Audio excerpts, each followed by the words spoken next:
পেঁপের ডাল করব মুসুর ডাল দিয়ে। এখানে আমি পেঁপে কেটে নিয়েছি আর অল্প একটু আলু দিয়েছি। পেঁপেগুলো এরকম ঝিরি ঝিরি কেটে নিয়েছি। আর এখানে নিয়েছি এক টুকরো আদা, কয়েক কোয়া রসুন, একটা বড় পেঁয়াজ, একটা ছোট পেঁয়াজ। এখন আদাটা আমি বেটে নেব, রসুনটা থেতো করে নেব, পেঁয়াজটা কেটে নেব।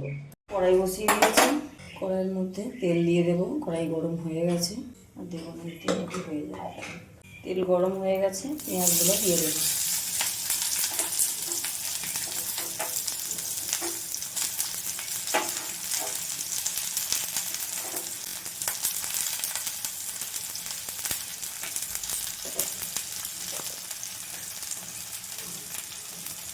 পেঁয়াজের মধ্যে দিয়ে দেবো একটু লবণ।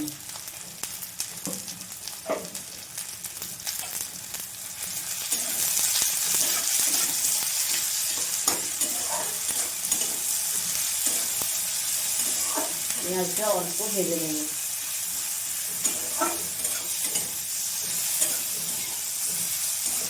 পেঁয়াজটা অনেকটা ভাজা হয়ে গেছে, দিয়ে দেবো রসুনটা থেতো করে রেখেছিলাম, রসুনটা দিয়ে দেবো।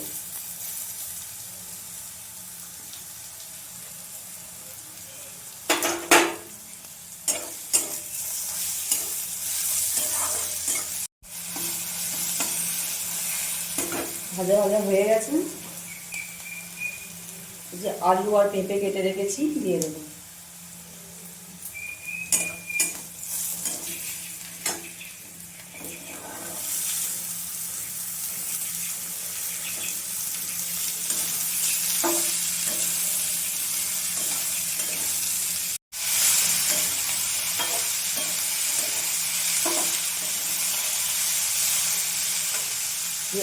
পেঁপেটা অল্প আমি একটু ভেজে নিয়েছি, যেটা আদাটা বেটে রেখেছিলাম দিয়ে দেবো।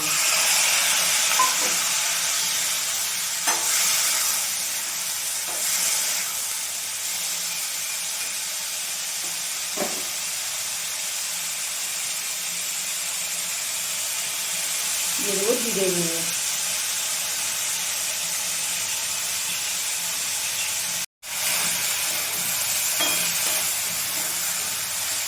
কষিয়ে নিয়েছি, এরপর আমি জল দিয়ে দেবো।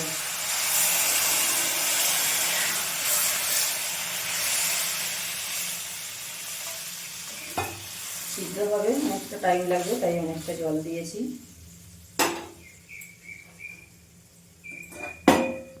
ঢেকে দেবো এটা আমি 15-20 মিনিট।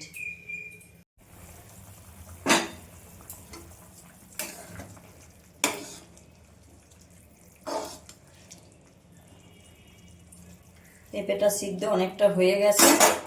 এরপর আমি যে মুসুর ডাল নিয়েছি, এই যে মুসুর ডালটা আমি ধুয়ে দিয়ে দেবো।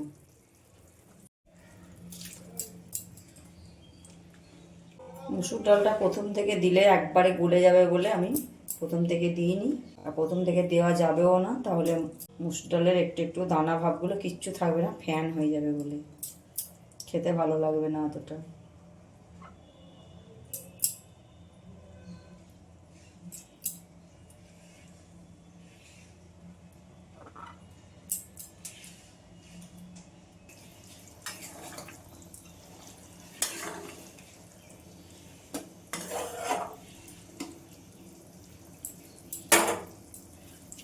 আবারও ঢেকে দেবো 10 মিনিটের মতো।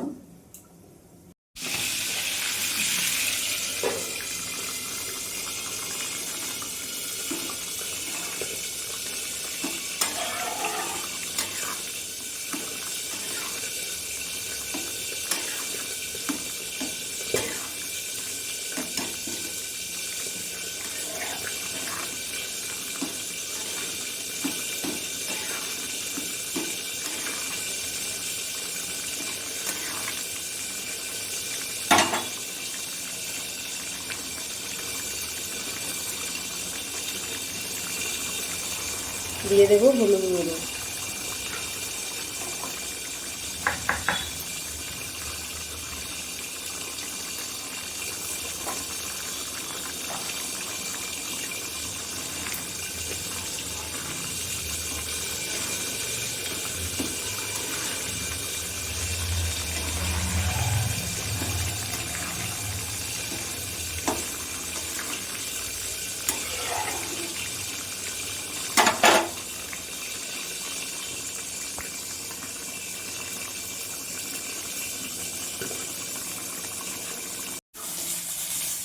ডালটা আমি এখন একটা জায়গায় ঢেলে রাখবো।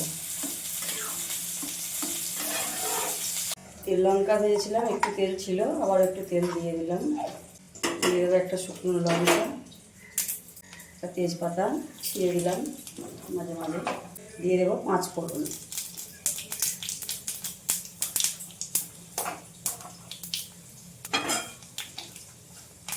ভাজা ভাজা হয়ে গেছে, ডালটা আমি দিয়ে দেব।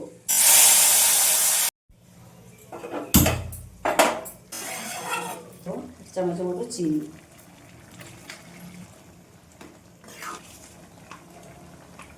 লবণ লাগবে তাই একটু লবণ দিয়ে দিচ্ছি। আমার রেসিপি যদি ভালো লেগে থাকে আমার চ্যানেলটি সাবস্ক্রাইব করে দিয়ে সকল বন্ধুরা আমার পাশে থেকো। রান্নাটা আমার হয়ে গেছে, আমি নামিয়ে নেব। আলুগুলো একটু গেলে দিলাম, দেখো কত সুন্দর হয়েছে।